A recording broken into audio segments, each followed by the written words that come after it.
Good morning. இன்றைக்கி வீடியோவில் வந்து நம்ம லேட்டக் கிளாஸில் வந்து 4வது யூனிட்டை வந்து ஸ்டார்ட் பண்ண போகிறோம். ஸோ 4th யூனிட் அப்படிங்கிறது என்னது அப்படின்னா வந்து டெக்ஸ்ட் என்விரான்மெண்ட் அப்படின்ட்டு. ஸோ இந்த என்விரான்மெண்ட்டுங்கிறது என்னது அப்படின்னா நத்திங் பட் நம்ம டைப் பண்ணக்கூடிய அந்த கோடிங்கை தான் வந்து நம்ம என்னென்னு சொல்லுவோம்னா கோடிங்கு அந்த ப்ரொசீஜரை தான் வந்து என்னென்னு சொல்லுவோம்னா வந்து என்விரான்மெண்ட் அப்படின்ட்டு சொல்லுவோம்.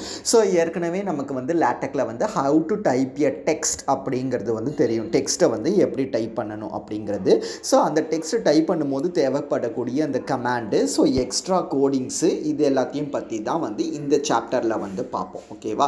ஸோ டெக்ஸ்ட் என்விரான்மெண்ட்டை பொறுத்த வரையில் வந்து 3 டிஃப்ரெண்ட் டைப்ஸ் வந்து உண்டு. ஸோ என்னென்னது அப்படின்ட்டு பார்த்தோன்னா வந்து டிஸ்பிளேடு டெக்ஸ்ட் என்விரான்மெண்ட் அப்படின்ட்டு ஒன்று, text environment that creates a large simple அப்படின்ட்டு ஒன்று, அதுக்கப்புறம் வந்து ஸ்டைல் அண்ட் சைஸ் என்விரான்மெண்ட் அப்படின்ட்டு ஒன்று. ஸோ 3 டிஃப்ரெண்ட் டைப்ஸ் வந்து உண்டு.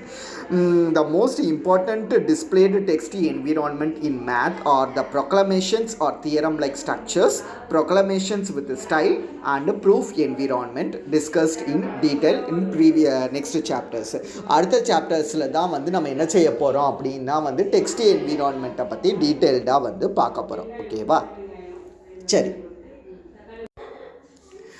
Some general rules for displayed text environment. So இந்த displayed text environmentக்கு சில காமனான ரூல்ஸ் பார்க்க போகிறோம். ஸோ என்னென்னது அப்படின்னா blank lines plays a special role in LaTeX. So blank lines வந்து வேர்டை பொறுத்த வரையில் பார்த்தோம் அப்படின்னா வந்து அது வந்து நம்ம blank லைன் விட்டுருந்தோன்னா அது blank லைனை காட்டும், blank லைன் விடலை அப்படின்னா blank லைன் காட்டாது, 2-3 blank லைனாக விட்டுருந்தோன்னா அதுவும் வந்து 2-3 blank லைனுங்கிறது அப்படியே வந்து டிஸ்பிளேல இருக்கும். ஆனால் லேட்டக்கில் வந்து அப்படி கிடையாது அப்படிங்கிறத வந்து பார்த்தோம். பிளாங்க் லைன்ஸை வந்து லேட்டக் வந்து இக்னோர் பண்ண வேண்டிய இடத்துல இக்னோர் பண்ணும், எடுத்துக்க வேண்டிய இடத்துல வந்து எடுத்துக்கும். So blank lines play a special role in LaTeX, usually indicating a paragraph break. So ஜென்ரலாக பேராகிராஃபை வந்து பிரேக் பண்ணக்கூடிய இடத்துல தான் வந்து நம்ம என்ன செய்வோம் அப்படின்னா வந்து இந்த பிளாங்க் லைன்ஸை வந்து விடுவோம். ஸோ ஒரு பிளாங்க் லைன் விடுறோம் அப்படின்னா வந்து என்ன அர்த்தம் அப்படின்னா அது வந்து நியூ லைன் ஸ்டார்ட் ஆக போகுது அப்படின்ட்டு அர்த்தம். 2 blank லைன் விட்டோம் அப்படின்னா வந்து நியூ பேராகிராஃபாக வந்து அது வந்து ஸ்டார்ட் ஆகும். Since displayed text environment structure the printed displayed themselves, the rules about the blank lines are relaxed somewhat. So அப்போ வந்து ஜென்ரல் ரூல்ஸ் வந்து என்ன அப்படிங்கிறதே வந்து டைரெக்டாக நம்ம பார்த்துடலாம். For example, so first rule என்னது அப்படின்னா blank lines are ignored immediately after the begin name or immediately after the end name. So அதாவது நம்ம வந்து தியரமு டெஃபனிஷன் இதெல்லாம் எப்படி கொடுப்போம் அப்படின்ட்டு தெரியும். ஸ்லாஷ் பிகின் டெஃபனிஷன் அப்படின்ட்டு கொடுக்கணும், ஸ்லாஷ் எண்டு டெஃபனிஷன் அப்படின்ட்டு கொடுக்கணும். ஸோ இந்த பிகின் டெஃபனிஷன் எண்டு டெஃபனிஷனுக்கு உள்ளே தான் வந்து நம்ம என்ன செய்யணும் அப்படின்னா இந்த டெஃபனிஷனை வந்து டைப் பண்ணணும் அப்படிங்கிறது தெரியும். லைக்வைஸ் நமக்கு வந்து பிகின் ப்ரூஃப் பிகின் தியரம் அப்படின்னாலும் பிகின் தியரம் அப்படிங்கிறது இருக்கணும், ஸ்லாஷ் எண்டு தியரம் அப்படிங்கிறது இருக்கணும். இந்த பிகின் தியரம் எண்டு தியரத்துக்கு இன்பிட்வீனில் தான் நம்ம வந்து தியரமை வந்து டைப் பண்ணணும் அப்படிங்கிறதும் வந்து தெரியும். ஸோ ஃபஸ்ட்டு பாயிண்ட் என்னது அப்படின்னா blank lines are ignored immediately. Blank line வந்து இந்த இடத்துல விட்டுருந்தோம் அப்படின்னா அதை வந்து கன்சிடர் பண்ணாது அப்படிங்கிறது தான் வந்து ஃபஸ்ட்டு ரூல். ஓகேவா? Blank lines are ignored immediately after begin name or end name except in a verbatim environment. ரெண்டாவது என்னது அப்படின்னா a blank line after the end name forces the text to start a new paragraph. Suppose அந்த end definition இருக்குல்ல, இந்த end definition-ஐ follow பண்ணி ஒரு line வந்துருச்சு அப்படின்னா அது ஆட்டோமேட்டிக்காகவே வந்து ரன்னிங் டெக்ஸ்ட்டாக வந்துடும். அப்படி இல்லாமல் இந்த end definition-க்கு அப்புறம் நம்ம வந்து ஒரு blank லைன் விட்டு இருந்தோம் அப்படின்னா அதுக்கு அடுத்து ஸ்டார்ட் பண்ணக்கூடிய அந்த வேர்டு வந்து ஒரு நியூ பேராகிராஃபாக வந்து ஸ்டார்ட் ஆகும் அப்படிங்கிறது தான் வந்து இந்த ரெண்டாவது ரூல். ஓகேவா? ஸோ தேர்டு ரூல் வந்து as a rule you should not have a blank line before begin name. So அந்த மாதிரி வந்து பிகின் டெஃபினிஷனுக்கு முன்னாடி வந்து பிளாங்க் லைன் விடக்கூடாது. ஏன்னா விட்டோம் அப்படின்னா அது வந்து எக்ஸ்ட்ரா லைனாக வந்து கன்சிடர் ஆகிடும். அதாவது வந்து ஒரு பிகின் டெஃபினிஷன் எண்டு டெஃபினிஷன் அப்படிங்கிறது வந்து இருக்கும். மறுபடியும் அடுத்தது வந்து பிகின் டெஃபினிஷன் எண்டு டெஃபினிஷன் அப்படிங்கிறத நீங்கள் வந்து கொடுப்பீங்க. ஸோ இது அவுட்புட்டில் பார்த்தீங்க அப்படின்னா இந்த டெஃபினிஷனுக்கும் இந்த டெஃபினிஷனுக்கும் இடையில ஆட்டோமேட்டிக்காகவே வந்து ஒரு ஒன் லைன் ஸ்பேஸ் இருக்கும்.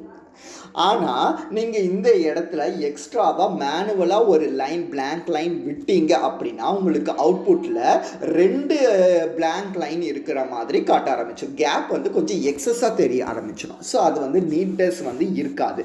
ஸோ அதனால தான் எப்போவுமே வந்து இந்த எண்டு டெஃபினிஷனுக்கு அடுத்து இல்லை இந்த பிகின் டெஃபினிஷனுக்கு முன்னாடியோ நம்ம என்ன செய்யக்கூடாதுன்னா வந்து பிளாங்க் லைன் வந்து ஜென்ரலாக கொடுக்கக்கூடாது அப்படின்ட்டு சொல்லுவோம். ஓகேவா? அதுதான் வந்து இந்த 3வது பாயிண்ட்டு. 4வது பாயிண்ட் என்னது அப்படின்னா the line after any theorem or proof always begins a new paragraph even if there is no blank line. So line after any theorem அதாவது begin தியரம் அப்படின்ட்டு கொடுப்போம். இதுக்கப்புறம் ஸ்லாஷ் எண்டு தியரம் அப்படின்ட்டு கொடுப்போம்.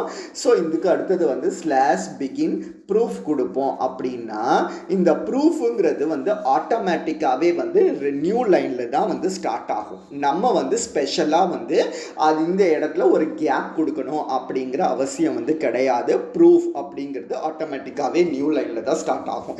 So இந்த end அப்படிங்கிற இந்த end கமாண்டுக்கு அடுத்தது வருது எல்லாமே வந்து ஆட்டோமேட்டிக்காக வந்து புது லைன்ல தான் வந்து ஸ்டார்ட் ஆகும் அப்படிங்கிறது வந்து ஒரு காமன் ரூல். ஓகேவா? ஸோ இதுதான் வந்து 4 ரூல்ஸாக வந்து கொடுத்துருப்பாங்க. பிளாங்க் லைன் வந்து ஜென்ரலாகவே நம்ம யூஸ் பண்ணக்கூடாது அப்படிங்கிறது தான் வந்து ரூல். ஸோ இதுதான் வந்து general rules for displaying text. So டிஸ்பிளேனா வந்து நம்ம டைப் பண்ணிடுவோம். டைப் பண்ணது அவுட்புட்டாக வரும்ல, அந்த அவுட்புட்டை தான் வந்து என்னென்னு சொல்லுவோம்னா டிஸ்பிளே அப்படின்ட்டு சொல்லுவோம். ஸோ அந்த டிஸ்பிளேயில் வந்து எந்த மாதிரியான ரூல்ஸ் எல்லாம் நம்ம ஃபாலோ பண்ணணும் அப்படிங்கிறது தான் வந்து இந்த 6.1ல் கொடுத்துருக்குறாங்க. ஸோ நெக்ஸ்ட் பார்த்தோம் அப்படின்னா வந்து லிஸ்ட் என்விரான்மெண்ட். ஸோ லிஸ்ட்டுனா என்னது? இந்த மாதிரி நம்ம 1 2 3 இந்த மாதிரி பாயிண்ட் யூஸ் பண்ணுவோமா ஜென்ரலாக நமக்கு தேவையான இடத்துல, அல்லது இதை மாதிரி 1 2 3 அப்படின்னு யூஸ் பண்ணுவோம், அல்லது ABCன்னு யூஸ் பண்ணுவோம், அல்லது இதை மாதிரி ஸ்டாரு இல்லை டாட்டு இந்த மாதிரி ஸ்பெஷல் சிம்பிள்ஸையும் வந்து நம்ம யூஸ் பண்ணுவோம். ஸோ இதை தான் வந்து என்னென்னு சொல்லுவோம்னா வந்து லிஸ்ட்டுன்னு சொல்லுவோம். இந்த லிஸ்ட்டை வந்து நம்ம எப்படி டைப் பண்ணணும் அப்படிங்கிறது தான் வந்து இந்த லிஸ்ட் என்விரான்மெண்ட். ஓகேவா? ஸோ அப்போ இதை மாதிரி நான் சொன்ன மாதிரி லிஸ்ட்லேயே வந்து நிறைய டைப்ஸ் வந்து இருக்குது. ஒவ்வொரு டைப்பையும் தான் வந்து தனித்தனியாக வந்து பார்க்க போகிறோம். ஸோ ஃபஸ்ட்டு என்னது அப்படின்னா வந்து நம்பர்டு லிஸ்ட் அப்படின்ட்டு சொல்லுவோம். ஸோ நம்பர்டு லிஸ்ட்னா எப்பயும் போல் நான் சொன்ன மாதிரி இது மாதிரி தான் 1 2 3 அப்படிங்கிற மாதிரி நம்பரிங்கில் வந்து வரணும். ஓகேவா? ஸோ இதை மாதிரி வரணும் அப்படின்னா இது நம்ம வந்து எப்படி டைப் பண்ணியிருக்கிறோம் அப்படின்ட்டு பாருங்கள். This space has the following properties அப்படின்ட்டு இருக்குது. 1 2 3ன்னு இருக்குது. therefore we can apply the main theorem அப்படின்ட்டு இருக்குதா? ஸோ இதை வந்து நான் எப்படி டைப் பண்ணியிருக்கிறேன் அப்படின்னா நோ இன்டென்ட் அப்படிங்கிறத வந்து கொடுத்துட்டேன். ஸோ உங்களுக்கு இன்டென்ட்னா என்ன அப்படிங்கிறது இப்போ லைன்ஸ் பேராகிராஃப்ஸ் அண்ட் பேஜஸில் போன வீடியோவில் வந்து நம்ம பார்த்துருந்தோம். ஸோ நீங்கள் அந்த வீடியோ பார்க்கலன்னா அதை பார்த்துட்டு வந்து இதை செக் பண்ணிக்கோங்க. ஓகேவா? ஸோ இன்டென்ட் எதுக்காக அப்படின்னா கொஞ்சம் உள்ள தள்ளி ஸ்டார்ட் பண்ணணும் அப்படின்னா வந்து இன்டென்ட் அப்படிங்கிறத வந்து நம்ம கொடுப்போம். ஸோ உள்ள தள்ளி ஸ்டார்ட் பண்ணும்போது இந்த 1க்கு மேலேயே திஸ் ஸ்டார்ட் பண்ணனா பார்க்க ரெப்ரசன்டேஷன் வந்து நீட்டாக இருக்காது. இந்த திஸ்ஸுக்கு உள்ளே தான் வந்து இந்த 1 2 3 பாயிண்ட்ஸுங்கிறது வந்து இருக்கணும். ஸோ அதனால நம்ம என்ன செய்கிறோம் அப்படின்னா வந்து இங்கே நோ இன்டென்ட் அப்படிங்கிறத வந்து கொடுக்குறோம். ஸோ நோ இன்டென்ட் கொடுக்கும்போது அது மார்ஜினை ஒட்டியே வந்து இந்த திஸ்ஸுங்கிற வேர்டு வந்து ஆரம்பிச்சிடும். ஸோ இப்படி கொடுத்துட்டோம். ஸோ இப்போ இந்த 1 2 3 அப்படிங்கிற இந்த பாயிண்ட்ஸ் இருக்குதா? ஸோ இந்த பாயிண்ட் பை பாயிண்ட்டாக வரணும்னா அதுக்கு கோடிங் பாருங்கள். அதுக்கு தான் என்ன கோடிங்னா இந்த பிகின் எனுமரேட் எண்ட் எனுமரேட் அப்படிங்கிறத வந்து கொடுப்போம். எனுமரேட்டோட ஸ்பெல்லிங்னா வந்து பார்த்துக்கோங்க. ஸோ பிகின் எனுமரேட் எண்ட் எனுமரேட்டுக்குள்ளே நீங்கள் கொடுக்கறது எல்லாமே வந்து உங்களுக்கு வந்து பாயிண்ட் பை பாயிண்ட்டாக தான் வந்து அப்பியர் ஆகும். ஸோ அந்த பாயிண்ட் பை பாயிண்ட்டாக வரணுங்கிறதுக்காக நம்ம என்ன செய்வோம் அப்படின்னா வந்து ஒவ்வொரு லைன்லேயும் வந்து ஐட்டம் ஐட்டம் ஐட்டம் அப்படிங்கிறத வந்து கொடுப்போம். ஓகேவா? ஸோ ஃபஸ்ட்டு ஐட்டம் அப்படிங்கிறத டைப் பண்ணிவிட்டு ஏ அப்படின்ட்டு கொடுத்துட்டு ஒரு என்டர் கொடுத்துட்டு ஸ்லாஷ் ஐட்டம் அப்படிங்கிறத கொடுத்து பி அப்படின்ட்டு கொடுக்கணும். ரிமைண்ட் பண்ணிக்கோங்க, இந்த ஐட்டம்க்கும் இந்த ஐட்டம்க்கும் இடையில உங்களுக்கு கண்டிப்பாக 1 லைன் கேப் இருக்கக்கூடாது அப்படிங்கிறது. ஸோ 1 லைன் கேப் இருந்துச்சு அப்படின்னா அங்கே எக்ஸ்ட்ரா ஸ்பேஸ் வந்து வர ஆரம்பிச்சிடும் இந்த இடத்துல. ஸோ இந்த இடத்துல நீங்கள் வந்து டைப் பண்ணும்போது 1 லைன் கேப் விடக்கூடாது. அடுத்தடுத்த லைன்லேயே நீங்கள் டைப் பண்ணால் போதும். போதும். ஸோ பிகின் எனுமரேட் எண்ட் எனுமரேட்டுக்குள்ள ஐட்டம் ஐட்டம் ஐட்டம் ஸ்லாஷ் ஐட்டம்னு கொடுத்து டைப் பண்ணும்போது உங்களுக்கு ஆட்டோமேட்டிக்காகவே நம்பரிங் வந்து 1 2 3ன்னு வந்துடும். ஏன்னா நம்ம டைப் பண்ணுறதுல நீங்கள் பார்த்தீங்கன்னா இங்கே 1 2 3 இருக்காது, ஆனால் இங்கே 1 2 3 இருக்கும். ஸோ இதுதான் வந்து இந்த பெனிஃபிட். ஸோ ஒரு 10 பாயிண்ட் இருக்குது, நீங்கள் வந்து ஒரு 7வது பாயிண்ட்டை வந்து கொண்டுட்டு போய் 3வது பாயிண்ட்டாக போடுறீங்க அப்படின்னா ஜஸ்ட் நீங்கள் கட் காப்பி பண்ணி பேஸ்ட் பண்ணால் போதும், ஆட்டோமேட்டிக்காகவே ரெஃப்ரெஷ் பண்ணும்போது நம்பரிங் மாறிக்கும். ஆனால் வேர்டை பொறுத்தவரையில் நீங்கள் 10வது பாயிண்ட்டை கொண்டுட்டு போய் 5வது பாயிண்ட்டாக போடும்போது அந்த 4 வந்து 5 ஆக்கணும், 5 6 ஆக்கணும், 6 7 ஆக்கணும். ஸோ மேனுவலாக நம்ம வந்து நம்பரிங்கை வந்து மாற்றுற மாதிரி இருக்கும். ஆனால் லேட்டக்கை பொறுத்தவரையில் அட்வான்டேஜ் வந்து என்னது அப்படின்னா இந்த நம்பரிங் அப்படிங்கிறது வந்து உங்களுக்கு ஆட்டோமேட்டிக்காகவே வந்து மாறிடும் அப்படிங்கிறது. ஸோ இந்த ஐட்டம் அப்படிங்கிறதுக்கும் இந்த கிரேட் அப்படிங்கிறதுக்கும் ஒரு 1 ஸ்பேஸ் வந்து விடணும். கண்டிப்பாக நீங்கள் ஒட்டி டைப் பண்ணிட்டீங்க அப்படின்னா உங்களுக்கு எரர் வர ஆரம்பிச்சிடும். அதை மாதிரி இங்கே பிகினுக்கும் எனுமரேட்டுக்கும் இடையில எந்த விதமான கேப்புமே வந்து எந்த இடத்துலையுமே வந்து விடக்கூடாது. ஓப்பன் பிரேஸ் க்ளோஸ் பிரேஸ் எல்லாமே கொடுக்கணும். ஸோ பிகின் கொடுத்தா கண்டிப்பாக எண்டுங்கிறத வந்து கொடுக்கணும். ஸோ இது எல்லாத்தையுமே வந்து நீங்கள் என்ன செஞ்சுக்கலாம் அப்படின்னா வந்து ரிமைண்ட் பண்ணிக்கலாம். So each item is introduced with item command. The number LaTeX generates can be labeled and cross-referenced. This constructs can be used in theorems and definitions. So எந்த மாதிரியான இடத்துலலாம் வந்து லிஸ்டிங் யூஸ் பண்ணுறீங்களோ அந்த இடத்துலலாம் நீங்கள் என்ன செஞ்சுக்கலாம் அப்படின்னா இந்த begin enumerate end enumerate use பண்ணிக்கலாம். If you use slash item in the form slash item with square brackets, you can get an unnumbered list in the item. அதாவது இந்த மாதிரி பாயிண்ட் பை பாயிண்ட்டாக கீழே கீழே வரணும், பட் இந்த 1 2 3 எல்லாம் எனக்கு இருக்கக்கூடாது அப்படின்ட்டு நினச்சோம் அப்படின்னா அப்போ அந்த இடத்துல item with square braces use பண்ணிக்கலாம். So item with square brace use பண்ணும்போது நமக்கு வந்து பாயிண்ட் எல்லாம் வராது, ஜஸ்ட் கீழே கீழே மட்டும் வரும். ஓகேவா? ஸோ இதுதான் வந்து நமக்கு என்னதுன்னா நம்பர்டு லிஸ்ட்டு. ஸோ நெக்ஸ்ட்டு பார்த்தோம் அப்படின்னா வந்து bulleted list. So bulleted list அப்படிங்கிறது இந்த மாதிரி புல்லட்ஸ் வரதுக்காக யூஸ் பண்ணக்கூடியது தான் வந்து புல்லட்டட் லிஸ்ட்டு. எப்படி நம்பர்டு லிஸ்ட்டுக்கு begin enumerate end enumerate use பண்ணுறோமோ அதை மாதிரி புல்லட்டட் லிஸ்ட்டுக்கு ஐட்டமைஸ் அப்படிங்கிறத வந்து யூஸ் பண்ணுவோம். ஓகேவா? So slash begin itemise end itemise அப்படின்ட்டு யூஸ் பண்ணும்போது உங்களுக்கு ஆட்டோமேட்டிக்காக இந்த புல்லட்டட் லிஸ்ட் வந்து வந்துடும். மிச்சப்படி நம்பர் லிஸ்ட்டுக்கு என்னெல்லாம் ரூல்ஸோ அதே மாதிரி தான் வந்து இந்த புல்லட்டட் லிஸ்ட்டுக்கும். ஸோ தேர்ட் ஒன் பார்த்தோம் அப்படின்னா வந்து கேப்ஷன்டு லிஸ்ட்டு. ஸோ கேப்ஷன்டு லிஸ்ட்டுன்னா இந்த மாதிரி உங்களுக்கு வந்து போல்டு லெட்டரில் வரணும். Soft lattice, Boolean trips, cubic extension அப்படின்ட்டு இந்த மாதிரி போல்டு லெட்டர்ஸில் இருக்குது. அதனோட டெஃபினிஷன் வந்து என்னதுன்னு இருக்குதா? ஸோ இந்த மாதிரி வர்றதுக்காக யூஸ் பண்ணக்கூடியது தான் கேப்ஷன்டு லிஸ்ட் அப்படின்ட்டு சொல்லுவோம். ஸோ இந்த கேப்ஷன்டு லிஸ்ட்டுக்கு வந்து கோடிங் பார்த்தோம் அப்படின்னா பிகின் டிஸ்கிரிப்ஷன் எண்டு டிஸ்கிரிப்ஷன் இருக்கணும்.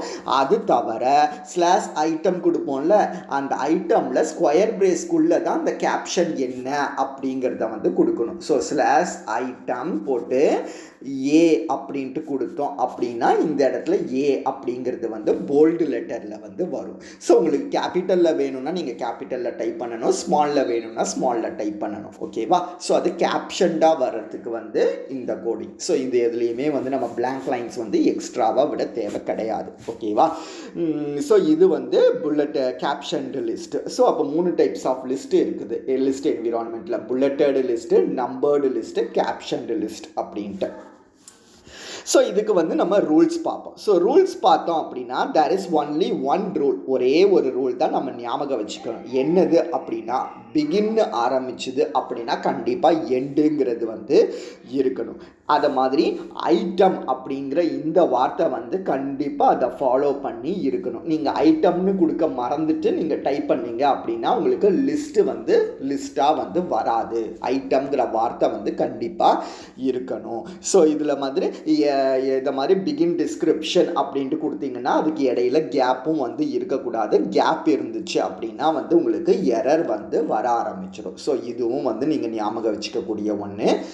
ஸோ இது அப்போ இன்றைக்கி கிளாஸில் வந்து நம்ம என்னெல்லாம் பார்த்துருக்கோம் அப்படின்னா வந்து டிஸ்பிளேடு டெக்ஸ்ட் என்விரான்மெண்ட், ஒரு பிடிஎஃபாக நம்ம வந்து லேட்டக்கில் டைப் பண்ணுற கோடிங் எல்லாமே வந்து உங்களுக்கு அவுட்புட் வந்து பிடிஎஃபாக ஜென்ரேட் ஆகும்னு தெரியும்.